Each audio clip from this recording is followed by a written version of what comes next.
Hey there, Cody Sperber back again, and welcome to another amazing training video.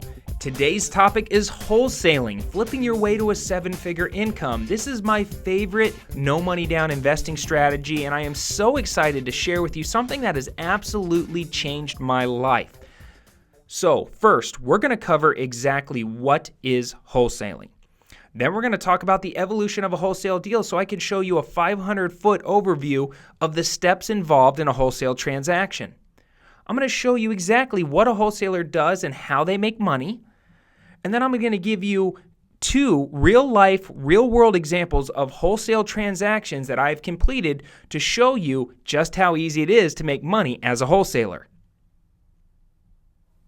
So at this point, I want to explain exactly what wholesaling is. Now, in its simplest form, wholesaling is putting a piece of real estate under contract at a significant discount and then flipping that paperwork to a cash buyer at a discount, creating a spread between the two, and earning my profit as a wholesaler. Let me show you what I'm talking about. So here's you, the wholesaler, and you spend your time marketing. And you're marketing to generate distressed seller or distressed property leads. Now, the motivated sellers in this category are absolutely have to, without a shadow of a doubt, sell right now. They have an extreme motivation. And because of that motivation, you're going to be able to negotiate with them and put their house under contract at a significant discount from retail. Now, it's really important that you get it under contract at a big enough discount because that's going to set up the rest of this transaction. Also, when you put a piece of real estate under contract, you gain what's called equitable rights in the property. And this is going to give you the right to remarket the property in order to flip it and earn your profit. Once you get it under contract and you gain equitable rights, you're going to turn back on your marketing. But this time, we're marketing to our cash buyer database. Now, because we're offering the property out to the rest of the world at a big discount from retail, one of two things is going to happen. Either you're going to have a current database of cash buyers and one of them is going to step forward, or your marketing is going to draw a cash buyer into your world. At this point, once somebody steps forward, you're going to negotiate with them and put it under contract at a discount. So as you can see, when we acquired the property from the motivated seller, we negotiated and got it under contract at a significant discount. When we worked with our cash buyer, we put it out to the world and negotiated and got it under contract at a discount. The difference between significant discount and discount is where the flip occurs, and this is where we earn our profit as the wholesaler. Now, we actually close out the transaction in one of two ways. Method number one is called the assignment. Method number two is a process called the double close. Now, I'm going to break down both assignments and double closes more here in a second. For right now, just understand that this is where the flip occurs, and one of these processes is how we're going to actually close out the transaction. At this point, I want to go over and show you exactly how wholesaling fits into your overall business strategy. So new investors always ask me, how does wholesaling fit in your overall investing model or the overall strategy? And I always answer with, it depends on whether or not you want cash now or cash later. See, when I first started, wholesaling was 100% of my investing strategy because I had no other money, no credit, no experience, and no real network, so I could do other types of transactions. As I got better at marketing and structuring deals, and I had some of my own cash that I generated from wholesaling, I was then able to go out and start buying properties to flip as well as to build wealth and build my rental portfolio. At the end of the day, though, I highly recommend that wholesaling always remain around 20% of your overall investing strategy so you can continue to earn quick cash with little risk and focus most of your attention on the buy, fix, and stay method as well as the buy, fix, and sell strategy for bigger paydays and long-term wealth building. So now that we have an overview of what wholesaling is and how much of our overall business the wholesale strategy should entail, let's talk about the evolution of a wholesale deal. Now, I love teaching my students my 6 simple steps to earning quick cash because it helps them picture the wholesale process from a higher level overview. In step number 1, once a lead comes in, you're going to need to decide whether it's going to be a buy, fix, and stay, a buy, fix, and sell, or a wholesale lead. This is going to be depending upon a number of different factors. One reason is what's your current educational level? Do you even understand how to rehab properties? Do you understand how to own long-term rentals or deal with tenants and toilets? It's going to be depending upon your current short-term and long-term goals. Do you want to earn cash now or quick cash? Or are you trying to earn cash flow over time and build long-term wealth? It's also going to be dependent upon what your current financial resources are. Do you have any money or not have any money? Once you do decide it's going to be a wholesale lead. In step number 2, you're going to need to start running your numbers so you can position yourself to be able to make an offer to get the property under contract at a significant enough of a discount. Then you're going to use your wholesale purchase contract once you're able to work a deal and put it under contract with the phrase and or assignee in it, which I'm going to cover here in a second, and put the property under contract. So now you control what's called equitable rights in the property. Even though you haven't closed on it yet, you now control the equitable rights of this property. Step number 4, you need to figure out what your as-is cash-only sales price is going to be. In other words, what are you going to flip the house for?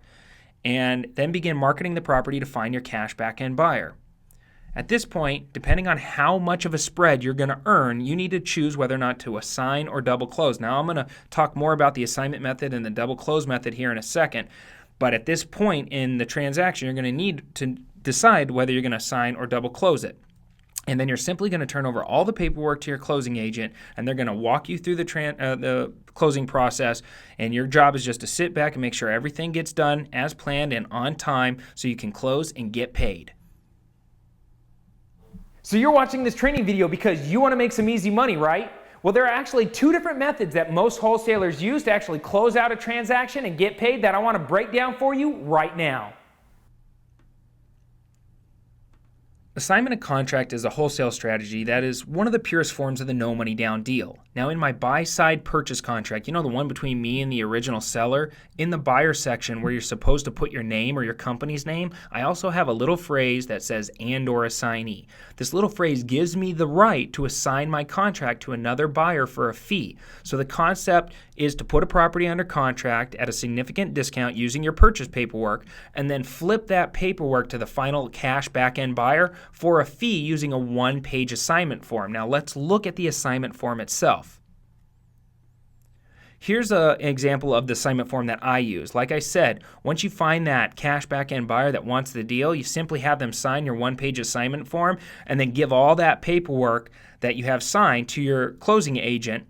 And at this point, you're basically out of the deal because you just assigned your interest or your rights to that contract or to that property to your new cash back-end buyer.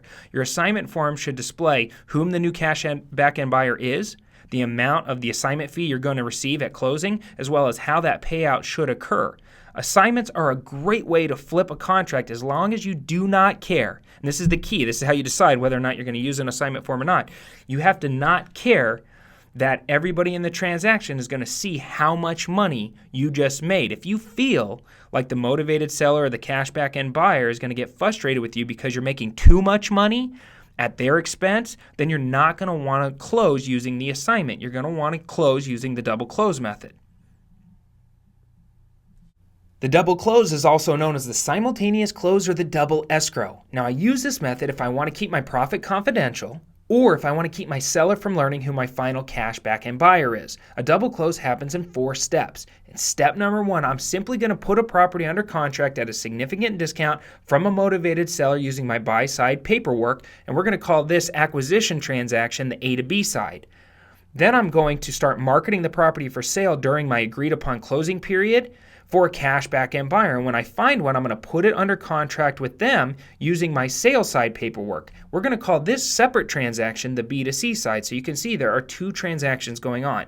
One acquisition, the A to B side, and one flip where I'm selling it to the cash back-end buyer, which is the B to C side. Then I'm simply going to open up 2 escrow accounts at the same title company that's comfortable with double closing. Now, maybe in your state you're not using a title company, you're using an attorney. You got to make sure that they're comfortable with this double closing method. All right. And on the scheduled closing date, I'm going to use the final cash back-end buyer's money to flow through the B2C transaction over to the A to B transaction and pay for the motivated seller and cash them out. Whatever is left over is my profit as the wholesaler. So I'm going to get the spread and the deal is going to be completed. All right, so even though this is all disclosed, this all happens simultaneously without the buyer or the seller really knowing anything about the details of the transaction. That's why we do the double close method. But I do have to warn you, it's much more expensive to complete this type of transaction because you're paying two sets of closing costs. So only do the double close if you're making a big enough spread to justify the extra costs, or if you truly care that the buyer or the seller is going to see what you're making. Okay, so now it's time to transition out of the classroom into the real world where I can show you how to go out and apply all those things I just taught you how to do so you can earn profit as a wholesaler. Here's an example of a wholesale flip I did where I used the assignment method. This is a cozy little 3-bedroom, 2-bath house in Mesa, Arizona. I was contacted by a local real estate agent that saw my online marketing and knew that I was an investor, and he told me that he had a client whose mother had died and the son just wanted to sell her house or the old home fast for cash. So there was true motivation there, and that's the type of deals we're looking for. I did my research and I realized that the home had some good equity in it, and I negotiated a purchase price of $80,000. I immediately put the property under contract using my buy-side paperwork. Once I had it under contract, I had equitable rights. That gave me the ability to start marketing it to my cash buyer database, which I did for $90,000. One investor stepped forward and said, "I'll take it for $90,000. At that point, I simply filled out my one-page assignment form. I turned over all that paperwork over to my investor-friendly closing agent. I closed the deal 3 days later. So the investor got to be able to buy the property for $90,000, and they were able to rehab the property and flip it. So I left enough so-called meat on the bones that they had a lot of equity still left in the property that they were able to earn the profit that they wanted. The motivated seller was able to get their $80,000, and I got my $10,000 assignment fee. Not bad for only 1 week's worth of work, wouldn't you say? Now I want to show you a real-world example where I show you a deal that I used the double close method to get paid. Now here's a house at 19211 North 92nd Ave in Peoria, Arizona. This is a 3-bedroom, 2-bath house, and this was the secondary home of a couple that lived out of state. The husband was sick, and the wife decided that she wanted to sell because they didn't want to use the property anymore. So she had her daughter, who was local here in Arizona, contact me. The daughter informed me that the house was owned free and clear, but there was a real motivation there because the father was sick, and that's what I'm looking for.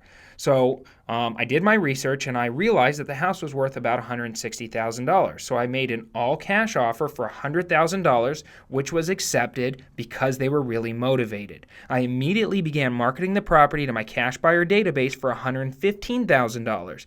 But in this scenario, I didn't want the motivated seller to see that I was making $115,000, so I chose to do the double close method. So once I found my cash back-end buyer, I put the property under contract using my sales side paperwork for $115,000. I turned over all my paperwork to my investor-friendly closing agent, and a few days later, we closed the transaction using a simultaneous close, and I was cut a check for $15,000 in profit.